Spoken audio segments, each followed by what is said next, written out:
you remember when you were a kid playing with your action figures, imagining an amazing world that they're in? That's how I felt like watching this movie. Like being a kid, seeing your imagination come to life. Masters of the Universe is the newest He-Man movie since 1987. If you have not watched that movie, don't watch it. Don't waste your time. It's not a good movie. I used to watch He-Man growing up, but I never was a huge fan of him. I knew the characters, but I didn't really know the lore that much up until 2000s when they came out with an animated show during that time, and then skip ahead a few years to 2021 when they came out with the really cool animated TV show on Netflix. So if you know this franchise, you know exactly what you're getting yourself into. A bunch of fun, over-the-top, campy action goodness. That's exactly what this movie is, and I had a blast. The story is simple. Adam gets sent away to Earth to protect the sword from Skeletor, only to return 15 years to stop his evil reign. The casting in this movie was almost perfect. I think everybody did a really good job as their character. Now, I do wish Man-at-Arms at least looked a lot more like somebody who could play the father of Camila Mendes, but that's just me. Not saying Idris Elba didn't do a good job. I think he did a good job in this movie. I just think it's weird that he's supposed to be her father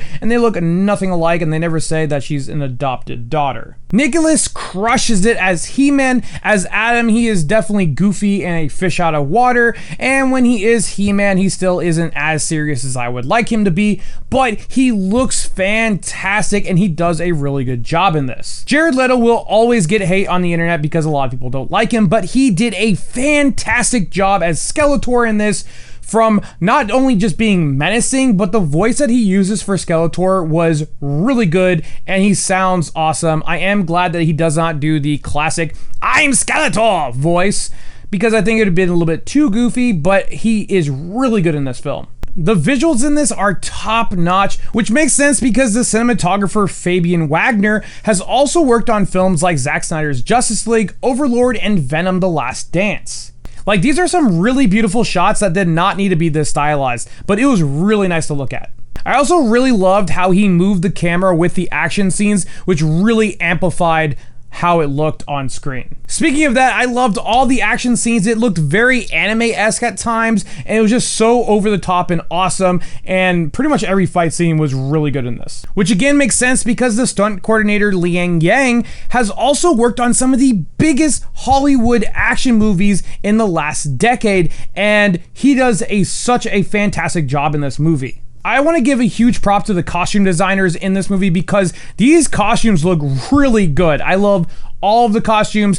The makeup in this movie is really good, like how they made such goofy looking characters from the original cartoon actually look pretty cool in this film. And also the VFX artists did such a good job at bringing the world to life. I mean, Eternia looks so good. There's a shot in the forest scene when they're like running from the evil guys, and my goodness, do I just want to walk through that forest. It looks so beautiful for no reason. Like, it was such a nice looking film. They did such a good job. We all know that He-Man characters are named really goofy, and I really like that the joke in this movie is that Adam came up with these really silly names when he was a kid on Earth just to remember who these people were, and that's why they have these silly names. It's not their actual names, it's their unofficial names, and it's really funny. There's also a lot of jokes in this movie that I think land very well, at least in my opinion. A lot of people in my theater were laughing. Some things that I didn't like, I guess, which aren't really like super negatives, is I absolutely hated the boss lady at his HR firm.